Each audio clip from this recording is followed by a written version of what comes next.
The first thing Kael noticed was the silence. It wasn't the normal silence of space, the kind that fades into the background until your mind forgets it exists. This silence pressed against him. It felt alive. His boots echoed too loudly against the metal floor of docking bay 94. And that alone was wrong. This bay had been sealed for over a century. No ship had clearance to enter. No system had authority to open it. And yet, it was open. The massive blast doors stood parted just enough to let darkness breathe through the gap. Like something inside was exhaling slowly, patiently, waiting. Kael swallowed hard, fingers tightening around his diagnostic tablet as flickering overhead light struggled to decide whether to stay alive or give up entirely. He wasn't supposed to be here. He was a maintenance engineer, not security. Not command. Not someone who walked toward the unknown. But something in the station's systems had called him here.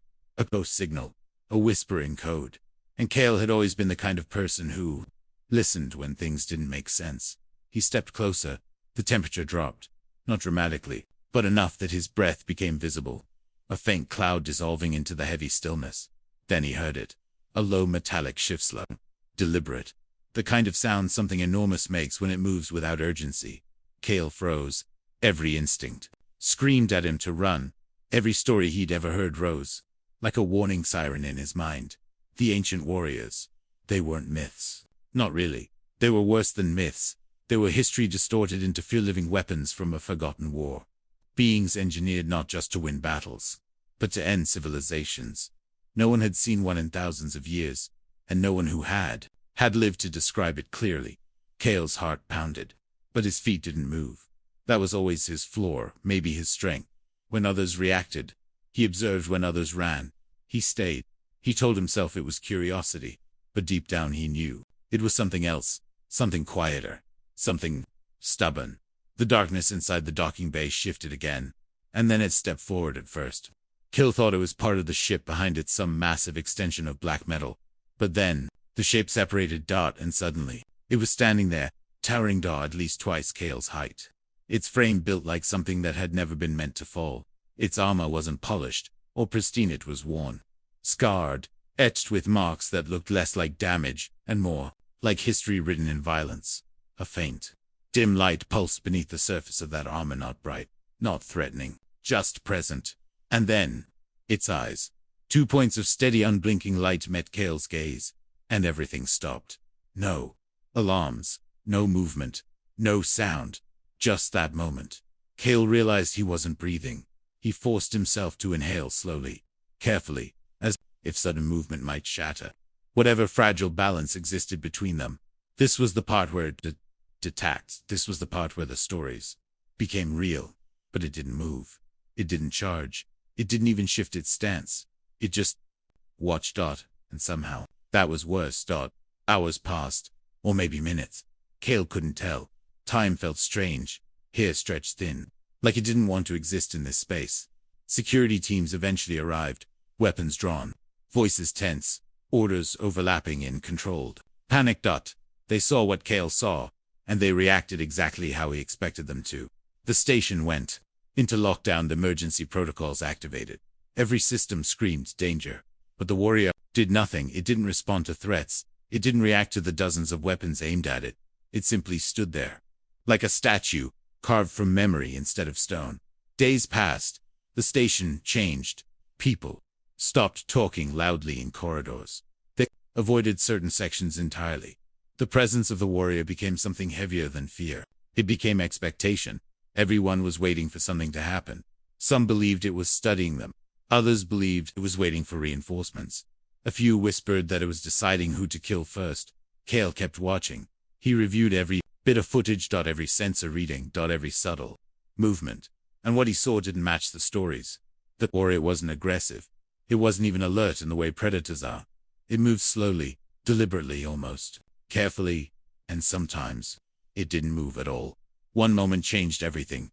A critical failure in the station's life support grid forced Kael into a restricted sector, one dangerously close to where the warrior had been last tracked. Security refused to escort him. They wouldn't go near it. So Kael went alone. The corridor lights flickered as he worked, his hands steady even as his mind wasn't.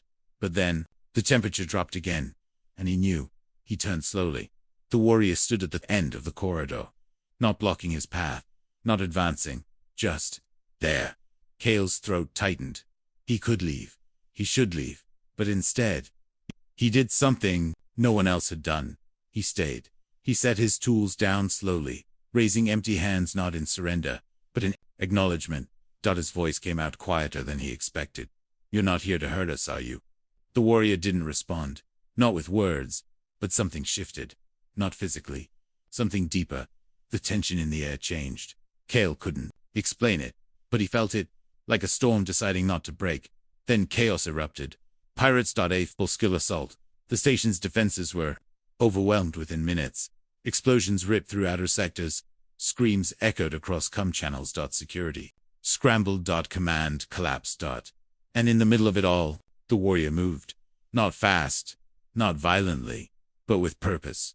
It stepped into the conflict, like it had been waiting for this moment, not to destroy, but to act. Kael watched as it intercepted attackers, not killing them outright, but disabling, redirecting, protecting it. Shielded civilians. It absorbed damage that would have torn through entire squads, and when it fought with restraint. Precise. Controlled. Deliberate. It wasn't a weapon unleashed, it was something else entirely. Something choosing. When the battle ended, the station was still standing, barely, but alive, and the warrior stood in the aftermath, silent. Once again, but this time, no one raised a weapon, no one ran, because they had seen the truth. The stories were wrong, or maybe incomplete. Kael stepped forward again, just like before.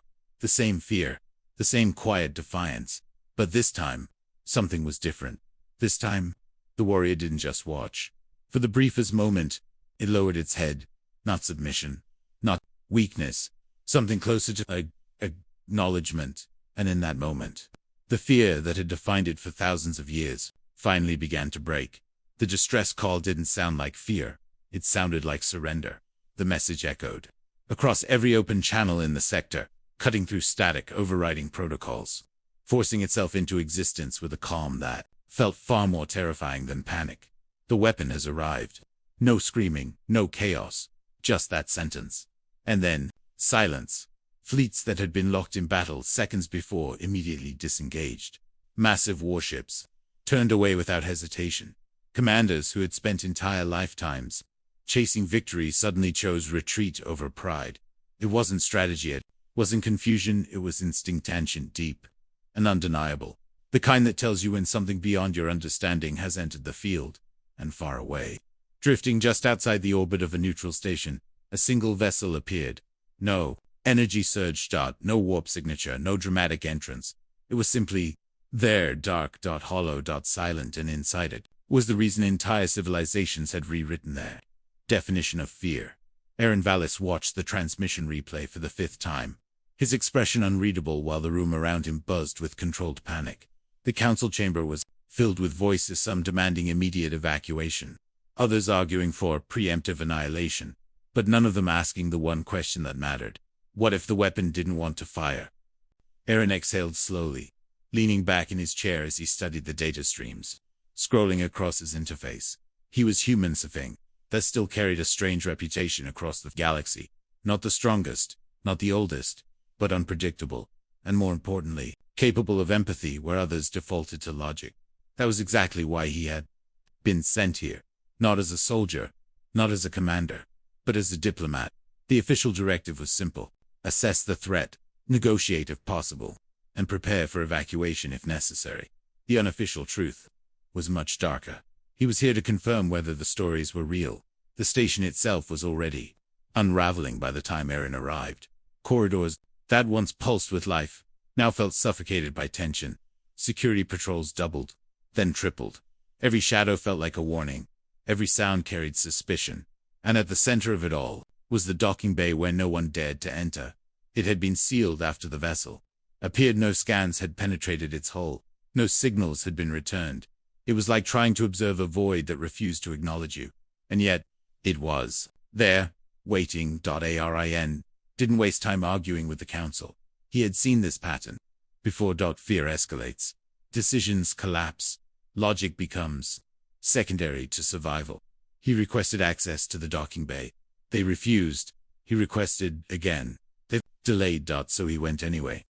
The guards stationed outside didn't stop him, not because they couldn't, but because they didn't want to be the ones standing there if something went wrong. The doors opened slower than expected, as if the station itself was hesitating. The air inside felt heavier, thicker, like stepping into a place that didn't belong to the present. And then he saw it. The warrior sat at the far end of the not standing, not looming, but sitting. Its massive frame was still imposing, its armor worn with scars that seemed to absorb the dim light around it. But there was no aggression in its posture, no readiness to strike, no indication of hostility. It looked tired. Arin took a step forward. Then another. No weapons, no raised voice, just quiet observation. "So," he said softly, his voice echoing faintly through the vast chamber, "you're the reason entire fleets run without looking back." No response. The warrior didn't even move. Arin frowned slightly, tilting his head as he studied it more closely. Up close, the details were impossible to ignore. The damage wasn't fresh. It wasn't recent. Some of it looked ancient, old, maybe more, and none of it had been repaired. That alone didn't make sense. A weapon this valuable, this feared, would have been maintained, perfected, upgraded. But this one had been left as it was, or perhaps it had chosen to remain that way. "You're not guarding anything," Arin murmured, more to himself than to the warrior. "You're not preparing. You're not even hiding." He stepped closer, slow and deliberate, until he stood just within what should have been striking distance. Every instinct told him this was reckless. Every story told him this was suicide.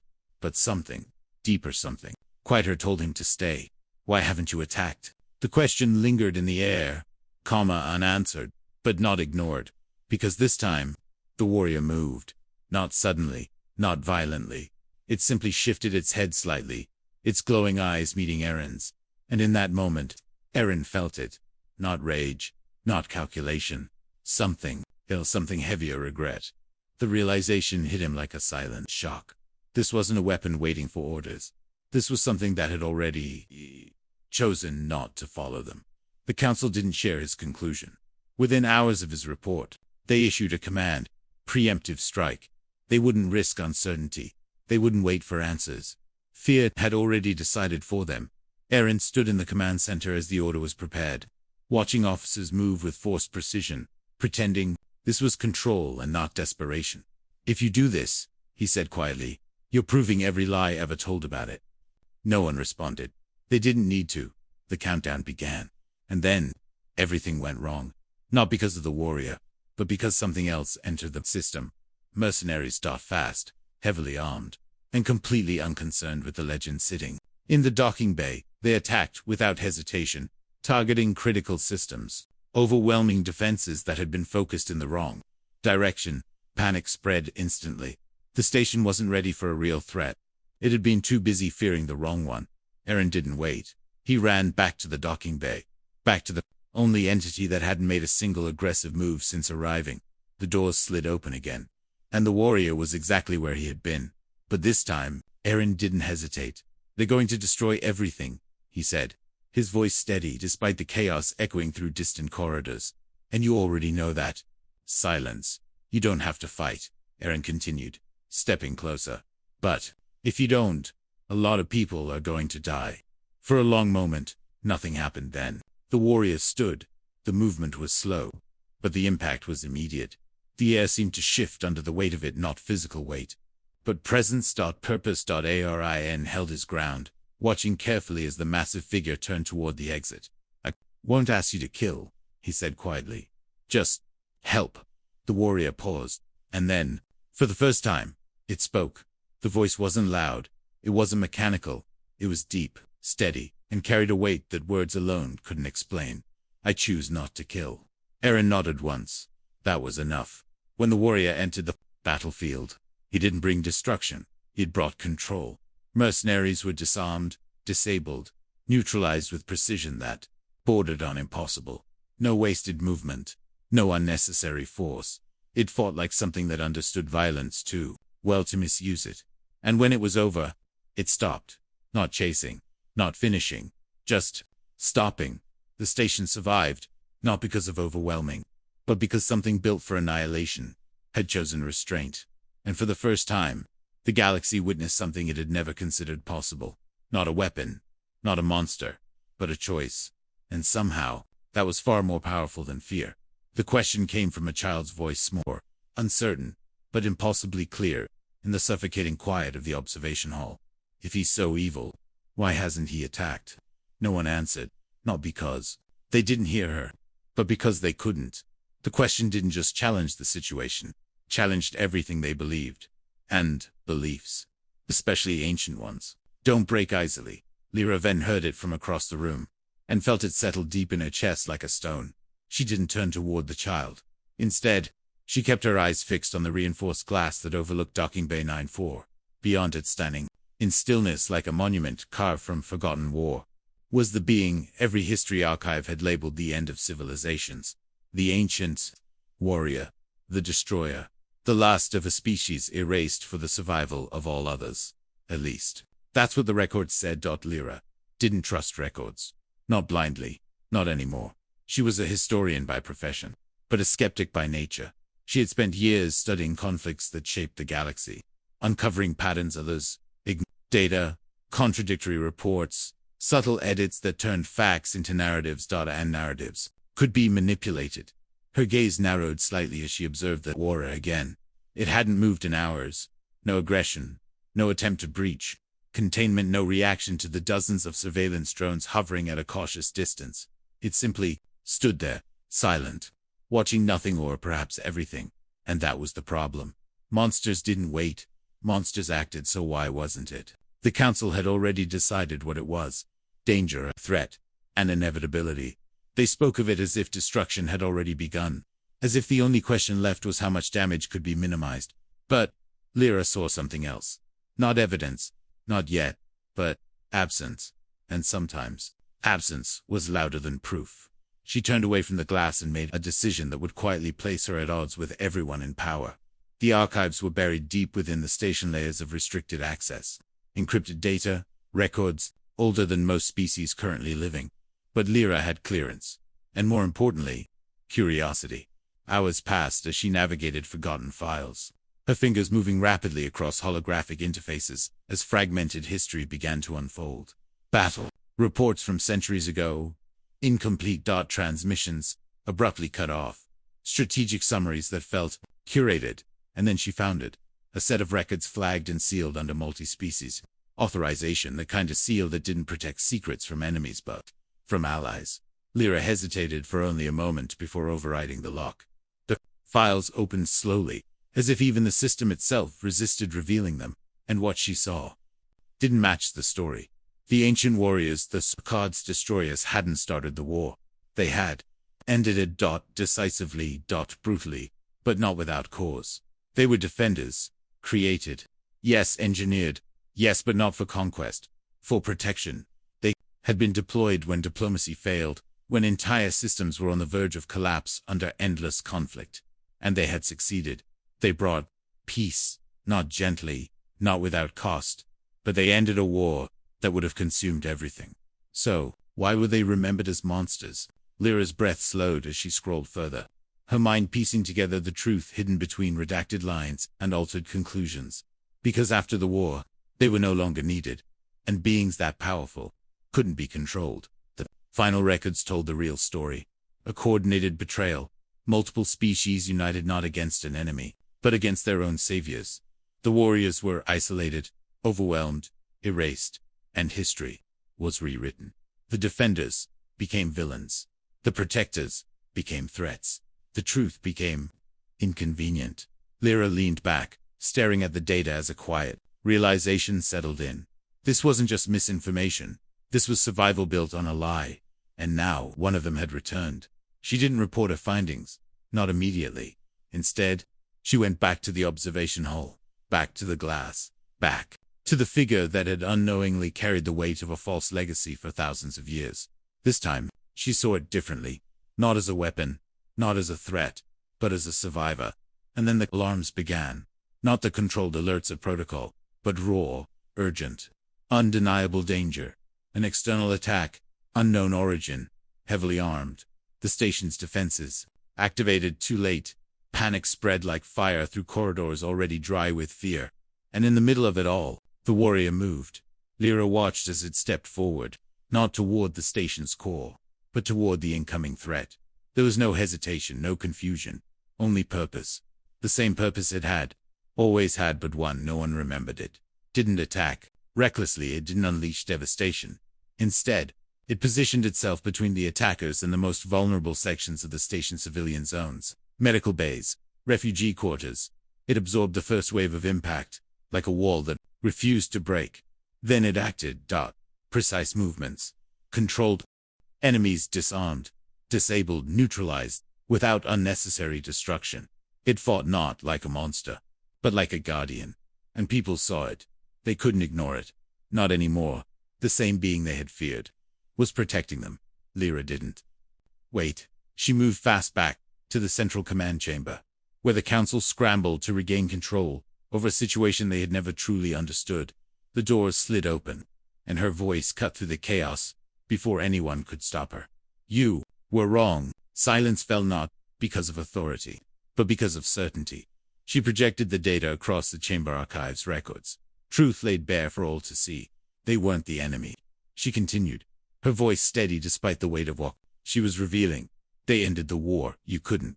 They protected a galaxy that was destroying itself. And when it was over, you erased them because you were afraid of what they might become. Murmurs erupted. Confusion. Anger. Denial.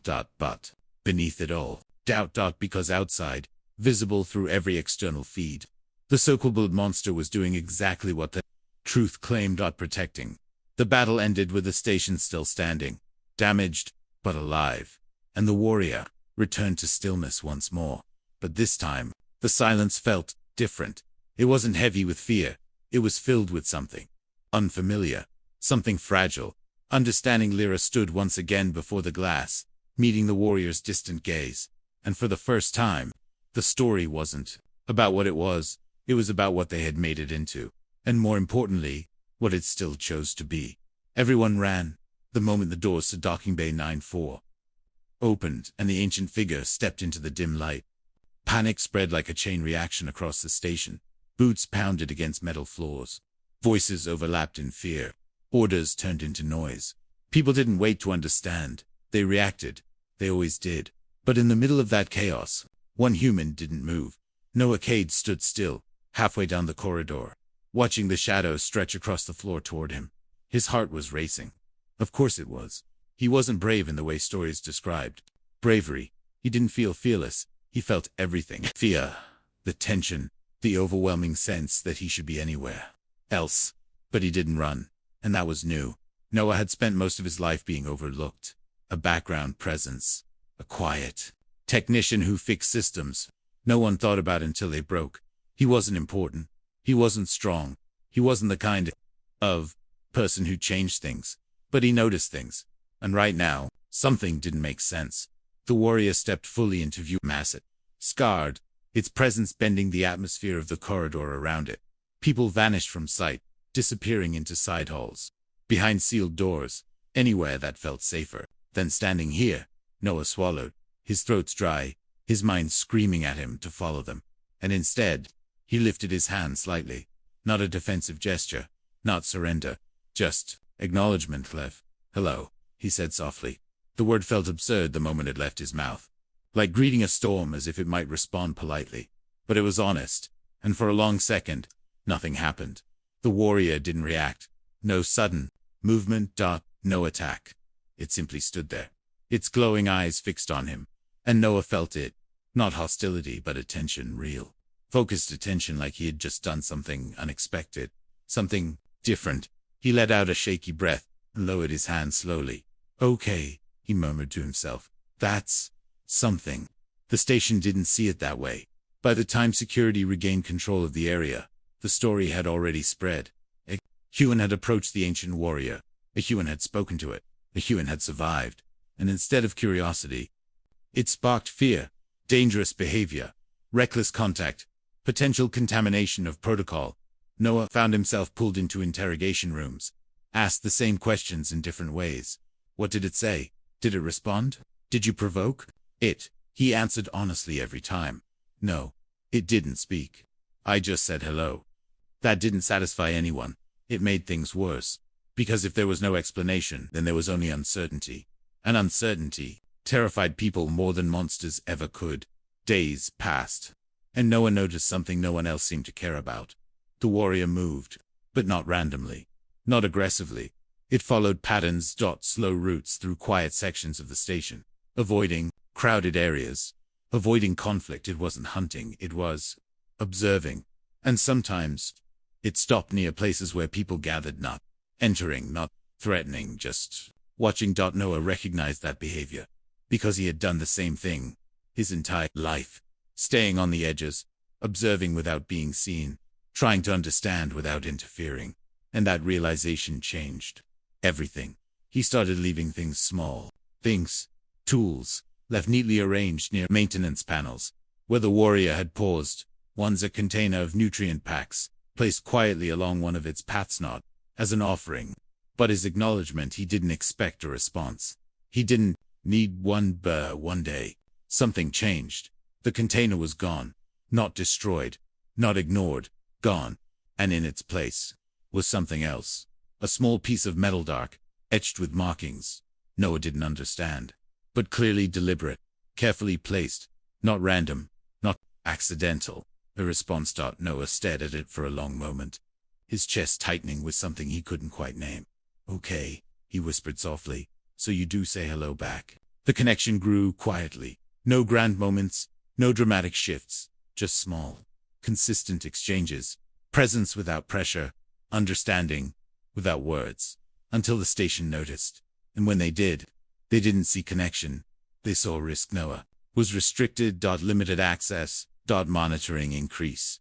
He was warned then, threatened then, ordered to stay away. But he didn't. Not completely. Because for the first time in his life, he felt seen, and he wasn't willing to let that disappear. Then everything broke and attacked fast. Violent, unexpected external forces breached the station's defenses, turning fear into reality. People ran again, same as before. But this time, Noah didn't freeze. He moved toward the danger, toward the only place he knew someone wouldn't run away from it. He found the warrior in a partially collapsed corridor, standing between advancing attackers and a group of trapped civilians. It wasn't attacking recklessly, it was holding the line, absorbing damage, redirecting threats, protecting without destroying. Noah didn't hesitate. He saw a structural failure forming above the warrior's support beams, cracking, under stress, seconds away from collapse, and without thinking, he ran straight into the danger. Hey! He shouted, his voice cutting through the chaos. The warrior turned, just slightly, its attention shifting toward him, and in that moment, Noah did something no one expected. He didn't run away. He ran toward it. Move. The word came out raw, urgent, completely instinctive. The ceiling gave way. Metal crashed downward in a violent cascade. And the warrior moved, not away from Noah but toward him. It intercepted the collapse, absorbing the impact, shielding him with its own body. The force was immense. The corridor shook. Dust filled the air. When it settled, they were both still there. Noah coughed, looking up slowly as the warrior stood over him, unmoving, unchanged except for the fresh damage across its armor. He laughed, soft, breathless, almost disbelieving. Guess that makes us even, he said quietly. The battle ended soon after, not because of overwhelming but because the line had held. And when it was over, the station looked at the warrior differently. But more importantly, they looked at Noah differently too. Not as background, not as insignificant, but as the one who didn't run. And the warrior, for the first time, didn't stand alone anymore. Do not engage, do not provoke, do not approach, do not even breathe near it. The announcement echoed across the station every 30 minutes, cold, precise, and utterly useless. Drax had heard it so many times that it stopped sounding like a warning and started sounding like fear wearing a uniform. He stood at the edge of docking bay 94, helmet tucked under his arm, eyes locked on the figure at the center of it all. The ancient warrior. Myth turned reality, nightmare given shape. Every training module he had ever completed had prepared him for threats like this: identify, contain, neutralize. There were no alternate steps, no room for hesitation, no line in the manual that said observe and question. Drax exhaled slowly, rolling tension out of his shoulders as he studied the target again. It hadn't moved in over an hour. Not a shift, not a reaction, not even when surveillance drones edged closer than safety protocols allowed. That alone was wrong. Had spent years tracking hostile entities across multiple systems. He knew patterns, aggression, surveillance, posturing. Every threat followed some variation of those behaviors. But this wasn't following anything, sir. A younger officer stepped up beside him, voice tight with restrained anxiety. Command is requesting status update. Drax didn't look away. Status hasn't changed. Respectfully, they're asking if we're proceeding with containment escalation. There it was. The polite version of a bad decision. Drax finally turned, fixing the officer with a steady look. Escalation to what? The officer hesitated just long enough to answer the question, without saying it outright. Weapons are ready. Of course they were. Drax suppressed a quiet sigh and glanced back toward the warrior again. And what exactly has it done to justify that? It's here, the officer replied, as if that alone was enough. That's not an action. That's an assumption. The officer shifted uncomfortably, but didn't argue, because deep down, he knew Drax was right. But fear didn't need logic. It just needed permission. The order came minutes later, direct, unambiguous. Impossible to ignore. Authorized preemptive neutralization. Drax stared at the command feed, reading the words twice, then a third time. Not because he didn't understand them, but because he did. He had followed orders his entire life. He believed in structure, in discipline, in the idea that decisions made above his rank carried weight for a reason. But this didn't feel like strategy. It felt like panic, sir. The officer pressed quietly. We're awaiting your confirmation. Drax closed his eyes for a brief moment, then opened them again. The warrior hadn't moved. It still stood exactly where it had been, silent, watching, existing, and something about that stillness bothered him more than any aggressive display could have, because it didn't feel like restraint forced by circumstance. It felt like restraint chosen. He activated his command. This is security. Lead Drax requesting clarification on threat assessment. Static flickered briefly before the response came through sharp. Impatient. Threat assessment is confirmed. Execute the order. Negative. Drax replied calmly, requesting updated behavioral analysis. Targa has shown no hostile intent since arrival. There was a pause. Not long, but long enough to signal irritation. Intent is irrelevant. Capability is not. Drax's jaw tightened slightly. With respect, capability without intent is not a threat, it's potential. And potential is exactly what we eliminate before it becomes reality. Execute the order, officer. The channel cut. Drax lowered his hand slowly, his mind quieter than it should have been in a moment like this. No anger, no panic, just clarity. He looked at his team-trained soldiers, disciplined, ready. They trusted him to make the right call. Not the easy one, the right one. He turned back toward the warrior and made his decision. Stand down. The words landed heavier than any weapon. The officer beside him blinked. Sir, you heard me. We're not firing. That's a direct violation. I'm aware. Drax's voice didn't rise. He didn't need to, and I'm taking responsibility for it. The team hesitated, but discipline held. They lowered their weapons, not fully, but enough to show they were following his lead. Tension shifted, not gone, but redirected. A choice had been made, and now they had to live with it. For a moment, nothing changed. The warrior remained still. The station remained tense, and Drax wondered briefly if he had just made the worst decision of his career. Then the alarms screamed, not the controlled alerts of protocol. Urgent, overwhelming. An external breach, multiple entry points, heavily armed hostiles, and suddenly, the real threat arrived. Explosions rippled through the outer sectors, shock waves echoing through metal corridors as defensive systems scrambled to respond. Security teams diverted instantly, but they were too late in too many places. The station wasn't prepared, not for this. It had been too focused on something that hadn't attacked to notice what actually would. Drax snapped into motion. All units, redirect to breach zones. He barked, already moving. Containment protocols are secondary, protect civilian sectors. His team scattered, training taking over as chaos replaced uncertainty. But Drax didn't move immediately. Instead, he looked back one more time at the warrior. And for the first time, it moved, not toward them, not toward command, but toward the breach. Without hesitation, without aggression, just purpose. Drax followed at a distance, his instincts sharp, his mind racing as he watched the massive figure step into the unfolding battle. What happened next rewrote everything. The warrior didn't charge blindly. It didn't unleash devastation. Instead, it positioned itself between the attackers and the station's most vulnerable areas: medical bays, evacuation routes, civilian clusters. It absorbed incoming fire like it barely registered. But every movement it made was controlled, precise, targeted. Weapons were disabled, not destroyed. Hostiles were neutralized, not eliminated. It fought like something that understood exactly how much force was necessary and refused to exceed it.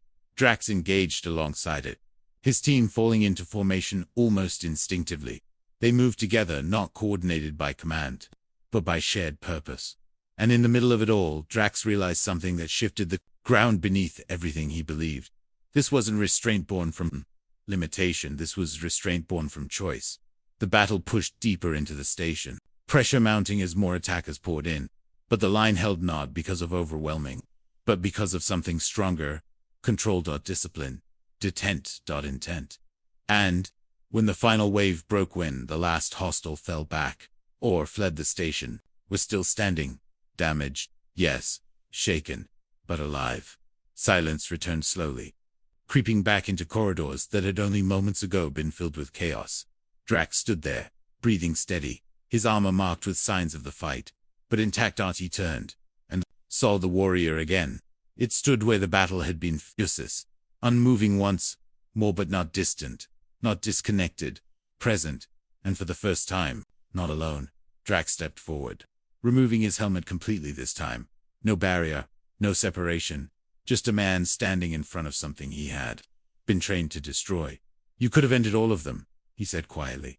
The warrior didn't respond with words, but something in its posture shifted, subtle but real. But you didn't, Drax continued, his voice steady. You chose not to. A long moment passed. Then, just slightly, the warrior inclined its head. Not submission, not acknowledgement of authority. Something simpler: respect. Drax let out a breath he hadn't realized he was holding and gave a small, almost amused shake of his head. Yeah, he muttered softly. Fear doesn't stand a chance against that. Behind him, the station began to recover. Voices returned. Systems. Rebooted. Life continued. But something had changed, not just in policy or protocol, in people, because they had seen it. The thing they feared most had been the one to save them. Fear, no matter how deeply taught, can't survive truth forever. That day, fear didn't win, and for the first time, it didn't need to. What do you do when the war ends, but you don't? The question didn't come from a soldier or a commander. It came from a quiet room, soft lighting, and a human who had built her entire life around listening to things others couldn't understand. Dr. Mira Solen sat across from the Bing, every record labeled as an extinctional-level threat, and for the first time since its arrival, no one was pointing a weapon at it. The chamber was deliberately simple: no restraints, no barriers, just distance not enforced, but chosen. The ancient warrior stood near the far wall, its massive frame still as ever, its presence filling the room without movement. Mira didn't rush. She didn't speak immediately. She simply observed, breathing slow, posture relaxed. Everything about her approach was intentional, because this wasn't a battlefield. It was something far more dangerous. A conversation you don't have to answer, she said gently, her voice calm, steady. But I'm going to keep asking anyway. Silence. The warrior didn't move, didn't react. But Mira wasn't expecting it to. Not yet. She had spent years studying trauma across species, learning how silence often said more than words ever could. And this was silence shaped by something ancient. She leaned forward slightly, resting her hands loosely together. They call you a weapon, she continued softly. Something built for war, something designed to end things. A pause, not for effect, but for space. But weapons don't hesitate. Her eyes lifted, meeting the faint glow of its gaze. And you hesitate? For the first time since she entered the room, something shifted. Not movement, not action, but presence. The kind of subtle change most would miss, but Mira didn't. She felt it like a distant echo, finally acknowledging it had been heard. That's what they don't understand, she said quietly. They think the war is still happening. They think you're still that. Her voice softened just enough to carry weight without pressure. But you're not, are you? The warrior remained still, but the silence was different now. It wasn't empty anymore. It was listening. Mira exhaled slowly, nodding to herself as if confirming something internal. War leaves marks, she said. Not just on worlds, on people, on things that were never meant to be people in the first place. Her gaze drifted briefly not away from it, but through it, as if seeing something beyond the armor. The scars, the legend. I've seen soldiers who survive conflicts no one remembers anymore, she continued. They come back, and everything is quiet, and that's when it hits them. They don't know who they are without the war. A long pause filled the space, not uncomfortable, but heavy. So I'll ask again, Mira said softly, bringing her focus back. What do you do when the war ends? But you don't. This time the warrior moved. Not dramatically, not suddenly. Its head lowered just slightly.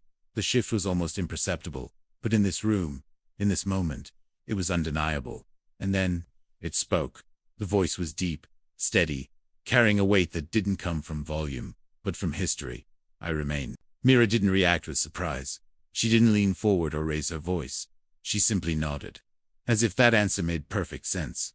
Yes, she said quietly. You remain. She let the words settle, before continuing. But remaining isn't the same as living. The warrior didn't respond immediately, but the stillness shifted again, not resistance, but something closer to uncertainty. Mira recognized it instantly. You were given a purpose, she said. A clear one. Destroy.end.win. Her expression softened, not with pity, but with understanding. And you fulfilled it. Silence again, but heavier this time. Because truth always carried weight. But then the war ended, Mira continued, and no one gave you a new purpose.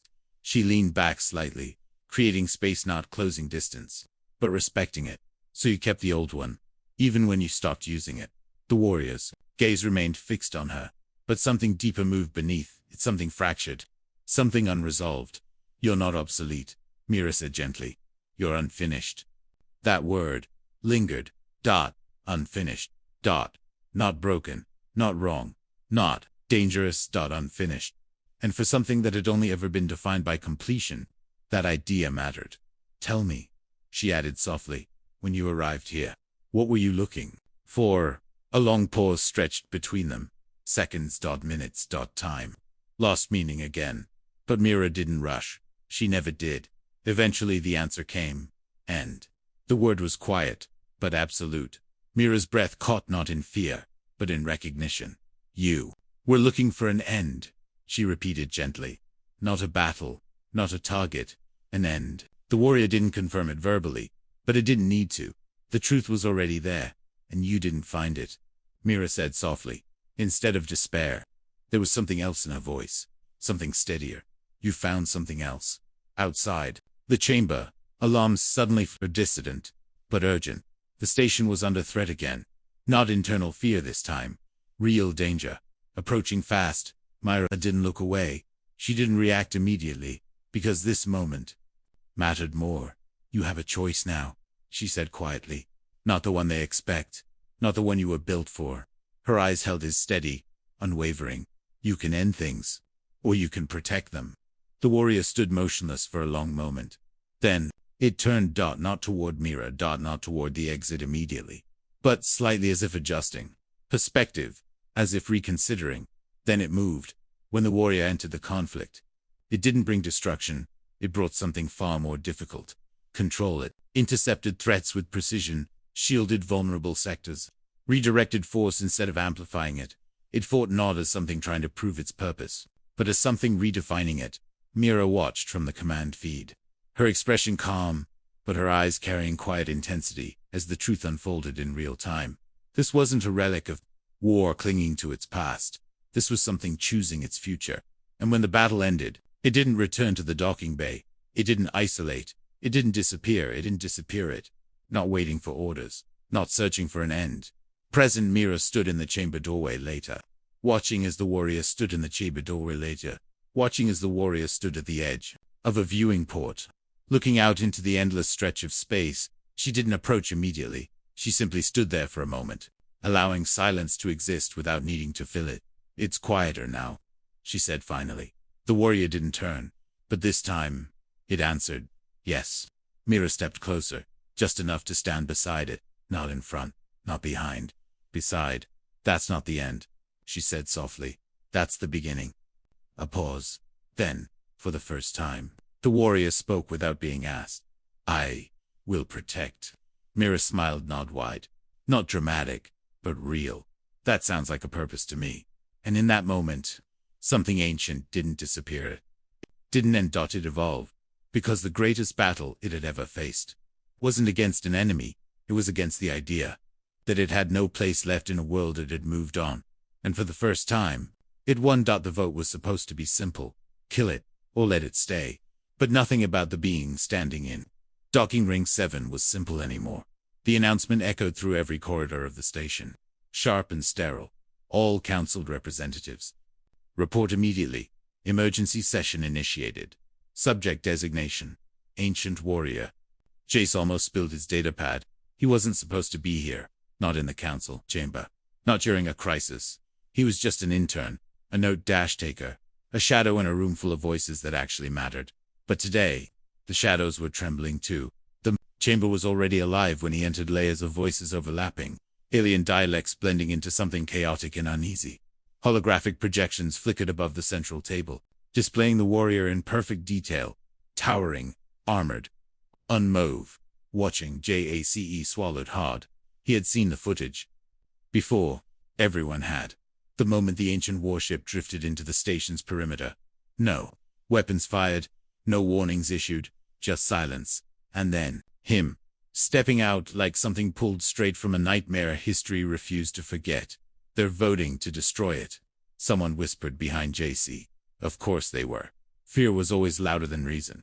Jace took his seat at the edge of the chamber, trying to make himself invisible as the council leader struck the table with a resonant pulse. We begin now. No delays. A tall, reptilian representative leaned forward, eyes glowing faintly. This is not a debate. This creature's kind ended civilizations. We have lost entire systems to them. We cannot risk hesitation.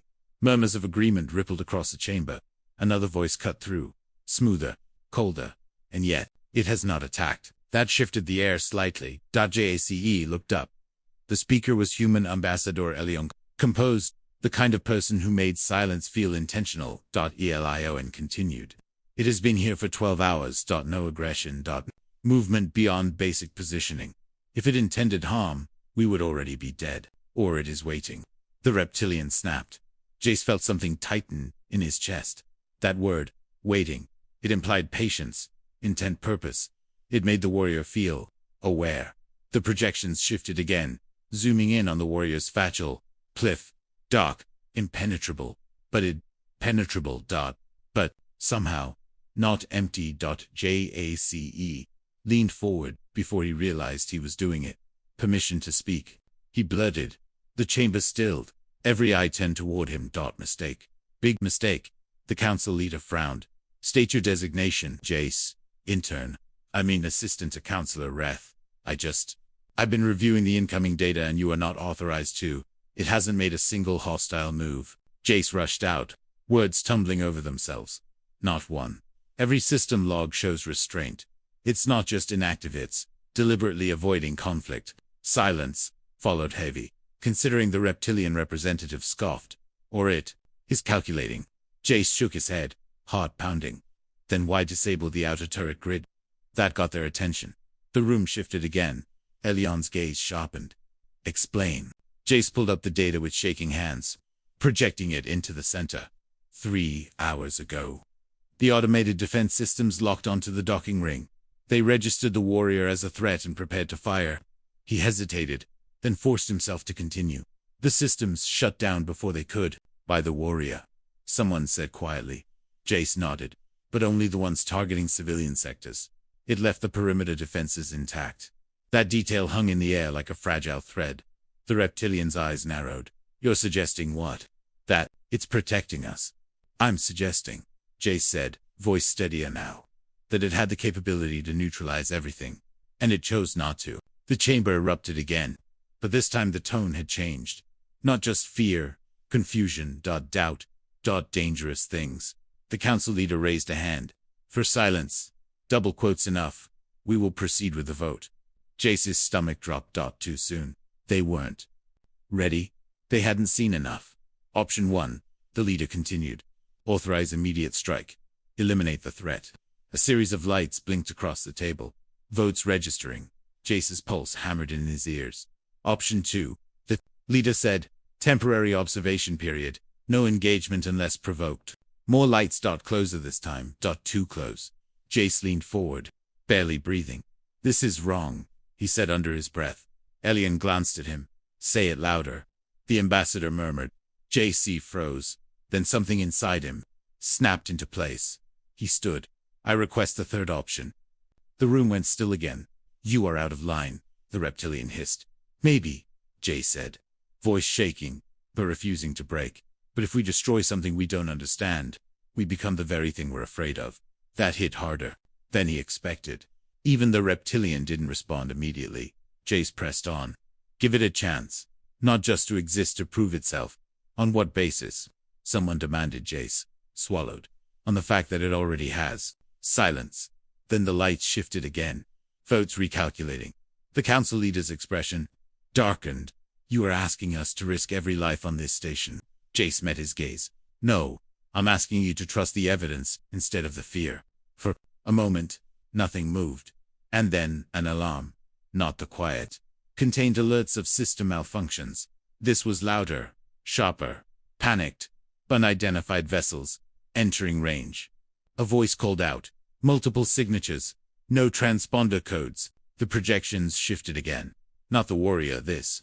Time. Ships. Dozens of them. Closing fast. The chamber erupted into chaos. Pirates. Someone spat. Defense systems are still offline in the civilian sectors. Impact in 5 minutes. Jace's heart dropped out too fast. Everything was happening too fast. And then, another feat appeared. Docking ring 7. The warrior moved. Not aggressive, not violent, deliberate. It stepped forward, looking out through the transparent barrier, approaching ships, watching them, like it had been waiting. Jace felt a chill run through him. Why isn't it leaving? Someone demanded. Because Elion said quietly, it never came to run. The first explosions hit the outer ring. The station shuddered, lights flickered, screams echoed through the channels. And stilled. The warrior stood there. Then it raised a hand. The air itself seemed to bend around it, subtle, almost invisible. The incoming ships studded in their approach, formations breaking like something unseen had grabbed them. What is it doing? Jace whispered. Protecting us, Elion replied. The warrior moved then, fast. Faster than anything that size should be able to move. It launched from the docking ring into open space, no hesitation. No fear, just purpose. The feet struggled to keep up. Ships firing. Energy bursts, lighting the void. And the warrior, not destroying, deflecting, redirecting. Every movement precise, controlled it. Didn't chase fleeing ships. It didn't strike disabled ones. It neutralized threats. Only threats. Jace watched. Breath caught in his throat. This is what it was waiting for. He said, not an opportunity to attack. A reason to act. Minutes later, it was over. The remaining ships retreated. The station damaged, but alive saved. The chamber was silent again. But this time, it wasn't fear pressing down on them. It was something else. Understanding. The council leader exhaled slowly, all in favor of the third option. Lights blinked. One by one. Unanimous. Jace sank back into his seat, heart still racing. He didn't feel like a shadow anymore. He felt heard. Outside, the warrior returned to the docking ring. Not triumphant, not expectant, just still, watching, waiting. But now not alone. The enemy has boarded. The words didn't echo. They detonated. Every corridor of the station froze. In that single moment, mid-step, mid-sentence, comma, mid-breath, and then everything collapsed into motion. Sirens screamed. Red lights flooded the walls. Security shutters slammed down with brutal finality. People ran not in lines, not in order, just ran. Because everyone knew what enemy meant. And this time, they knew exactly who it was. Zero didn't run. She stood in the middle of engineering deck 3, staring at the flickering console in front of her, trying to make sense of data that refused to make sense. That's not possible, she whispered. The sensor logs were wrong. They had to be wrong. Because according to every scan, every reading, every predictive model, the ancient warrior wasn't attacking, he was moving away from civilians. That's not how an enemy behaves, Sira muttered, frustration cutting through the fear. A blast shook the deck. Somewhere above, something heavy collapsed. The comms crackled to life with overlapping voices. Hostile. Confirmed in Sector C. Multiple breaches, repeat. Multiple breaches. Where is it? Sira clenched her jaw. That question again. Where is it? They were all asking the wrong one. She switched feeds, fingers moving fast across the console, cycling through external sensors. And then there, her breath caught. Wait, dozens of ships, not station, vessels, not. Recognized signatures approaching fast, too fast on the warrior. Not leading them, intercepting them. Cyrus' pulse spiked. Oh no. She opened a channel, overriding 3 levels of authorization she absolutely did not have. This is Engineer Sarah to command. You're targeting the wrong threat. Static. Then a sharp voice. Identify yourself. No time. Sira snapped. The warrior isn't attacking, it's positioning against incoming vessels. Unidentified. Fleet. High velocity. Attack formation. Silence. Then disbelief. That's impossible. Check the outer grid, Sira shot back. You'll see it. A pause. A few seconds that felt like hours. Then, confirmed. The tone changed. Instantly, fear didn't disappear. It evolved. New. Directive, the voice said. More controlled now. All units redirect to incoming fleet. But it was already too late. The first wave hit. Explosions rippled across the outer hull. Fire blossomed in vacuum brief. Violent. And gone. The station trembled like something alive and afraid. Sira gripped the console. Knuckles white. Come on, she whispered. Eyes locked on the external feed. The warrior was there. A single figure against an entire fleet. And it wasn't retreating. It was advancing. That's insane. Someone said overcomes. No, Soral breathed. That's intentional. The warrior moved like it understood the battlefield before it existed, anticipating strikes. Cutting through formations, disrupting patterns. But it wasn't destroying ships indiscriminately. It was targeting weapons, engines, control systems. Disabling, always disabling. Why isn't it finishing them? A pilot shouted. Because it's not here to kill, Sira said quietly. Even she wasn't sure why she believed that. But she did. Another wave of ships broke through, heading straight for the station's weakest sector, civilian housing. Sira's stomach dropped. No. The defense grid there was still down. Damaged from the initial chaos. No shields. No weapons. Nothing. Except dash. The warrior. It shifted direction instantly. No hesitation, no calculation. Delay. Just decision. It placed itself between the incoming ships and the station. A barrier. A line. The first volley hit. Energy slammed into the warrior's armor, lighting the void with violent bursts. Sira flinched instinctively, even though she was miles away. Get out of there, she whispered, as if it could hear her. But it didn't move. It held, absorbing, redirecting, enduring. The ships fired again, and again. The warrior finally responded. Not with rage, not with destruction. Precision. It surged forward, closing the distance in seconds. Its movements controlled. Almost surgical. Weapon systems on the attacking ships flickered and died. One by one. Disabled. Neutralized. The formation collapsed into chaos. Retreat. One of the enemy signals broadcasts panicked. Too late. They scattered. Some escaped. Many didn't. But the warrior didn't chase them. It turned back. Always. Back toward the station. Toward the people who had called it an enemy. Minutes ago, Sira felt something shift inside her chest. Guilt. Sharp and sudden.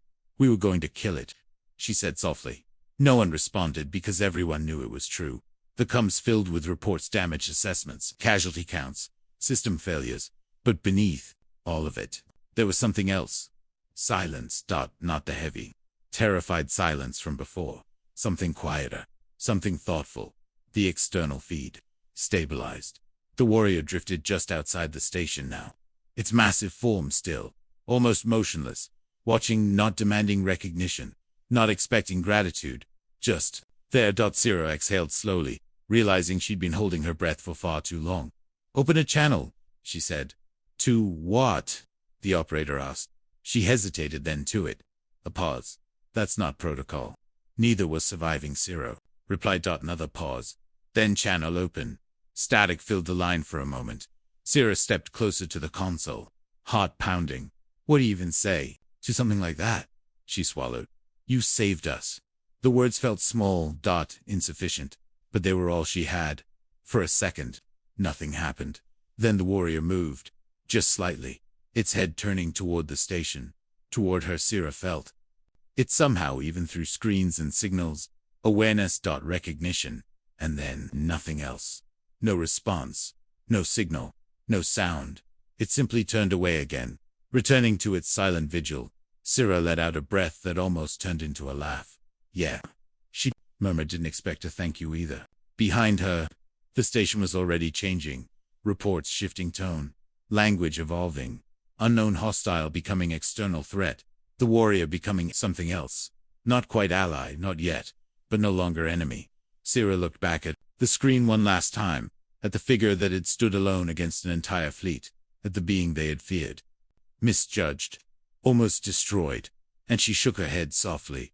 We really got that wrong, she said.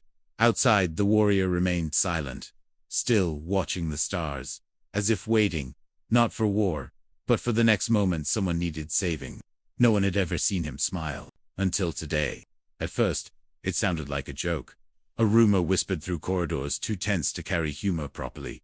People repeated it anyway, not because they believed it, but because they needed something softer than fear to hold on to. A smile. From that thing. Impossible. Lena didn't believe it either.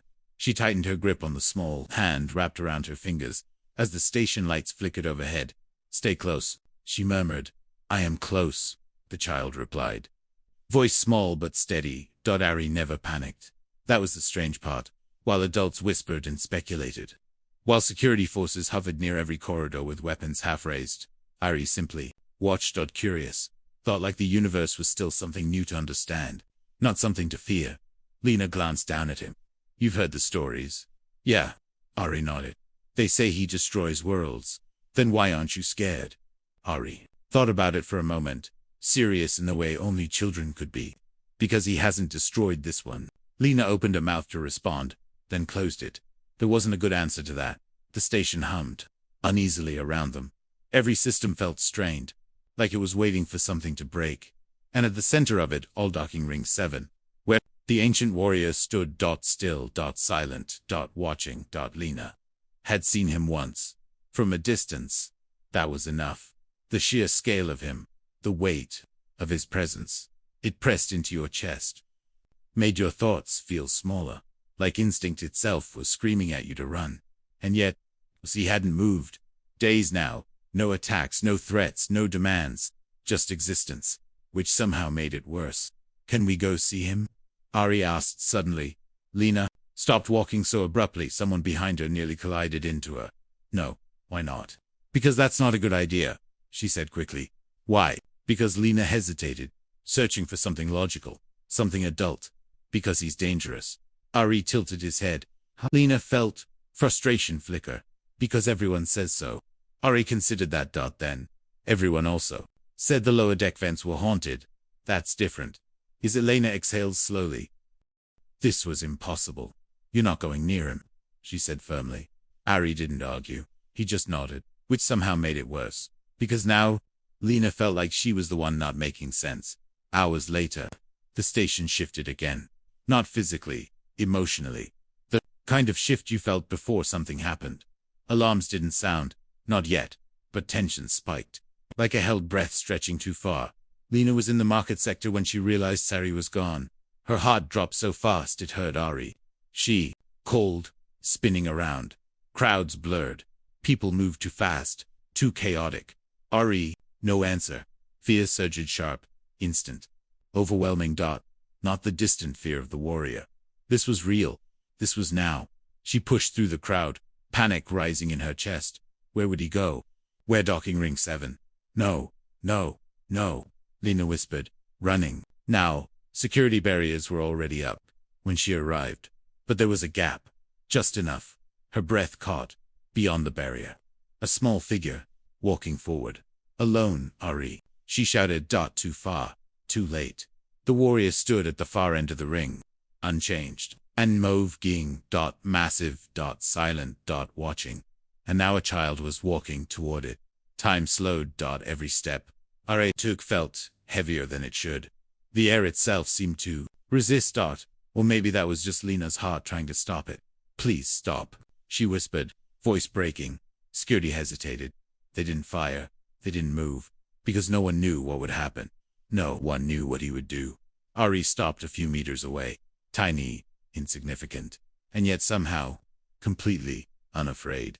Hello, Arin, said Dot. The word echoed softly through the massive space. For a moment. Nothing. Then the warrior moved. Just slightly. A shift of weight. A tilt of the head. The smallest acknowledgement. Lena's breath caught. Don't. Please don't. But Arin stepped closer. Are you lonely? He asked. The question hung in the air. Absurd, innocent, dangerous, and somehow important.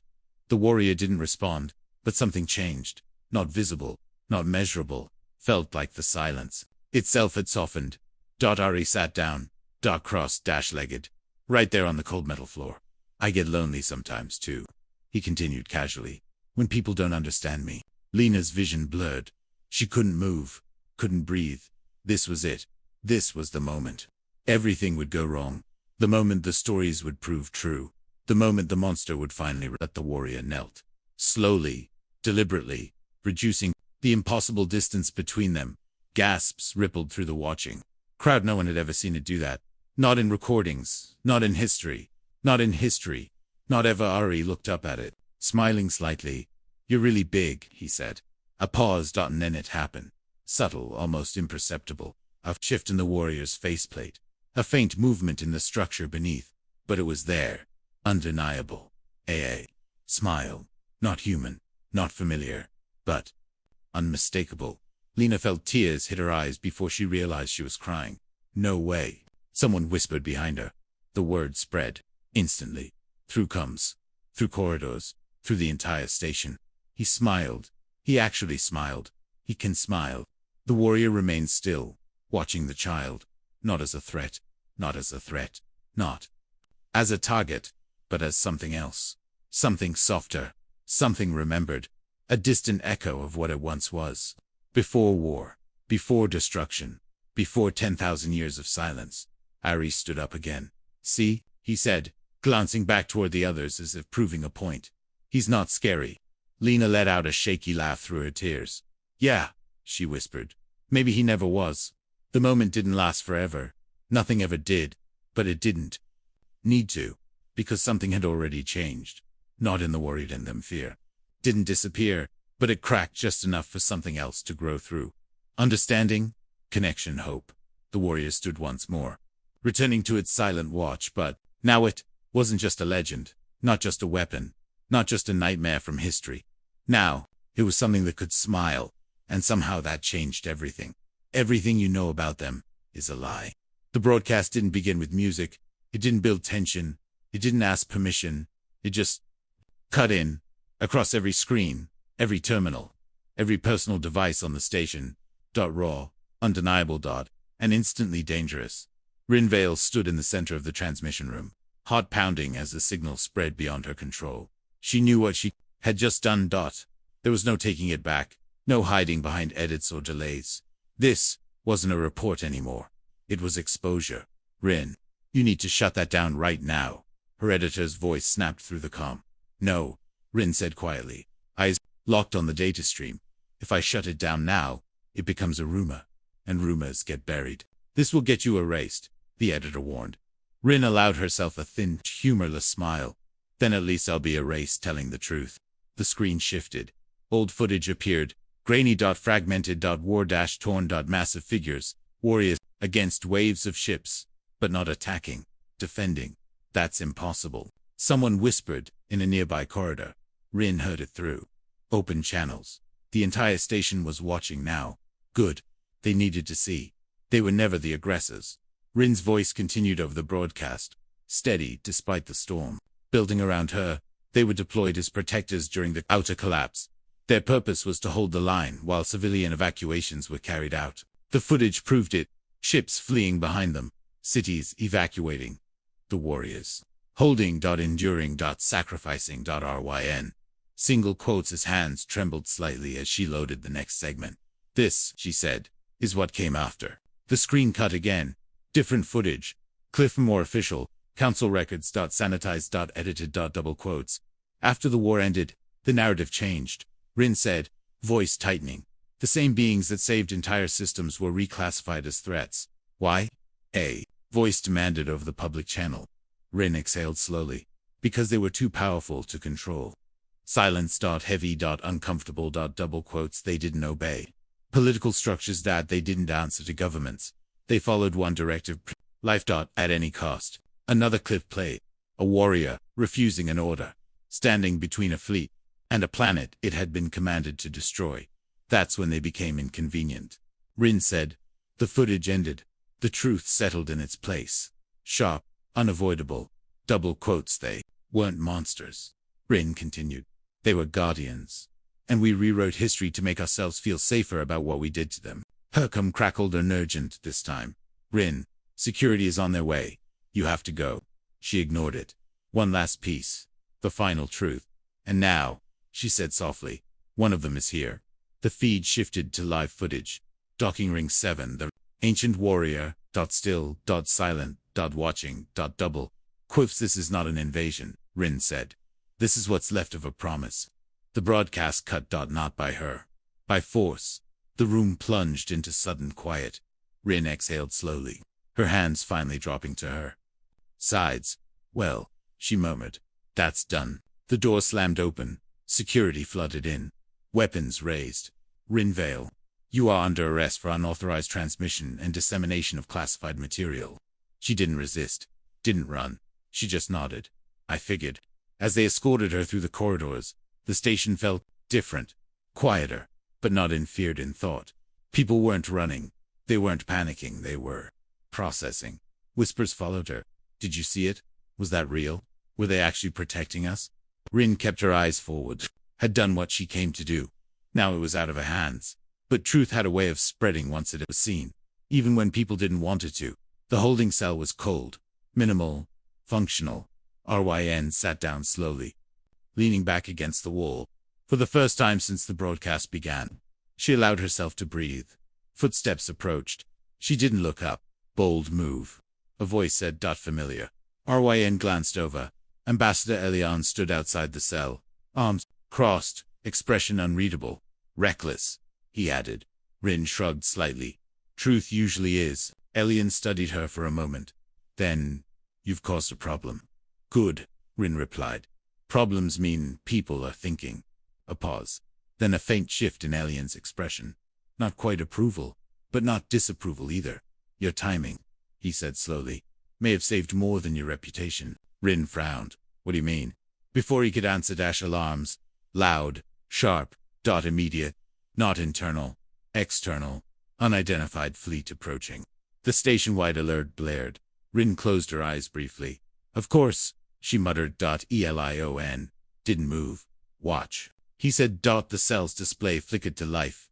External feed. Ships. Dozens. Hostile. Closing. Fast. And there the warrior.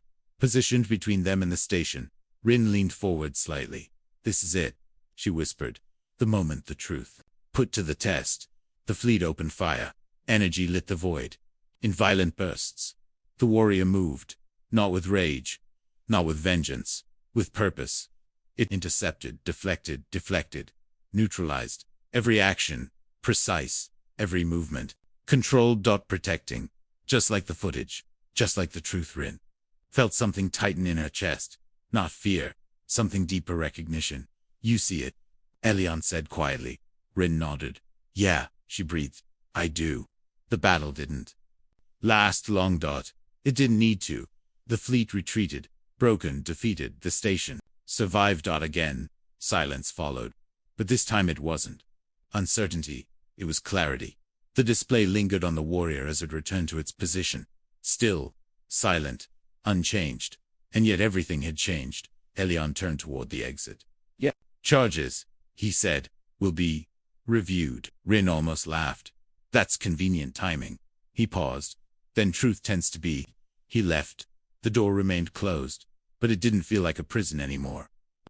Rin leaned back, eyes still on the screen, on the being they had feared, misunderstood. Erased. Double quotes, yeah, she said softly to herself. We got the legend wrong. Outside, the warrior stood watch, not as a monster, not as a myth, but as what it had always been. A guardian. Waiting. Not for war, but for someone, anyone, to finally remember the truth.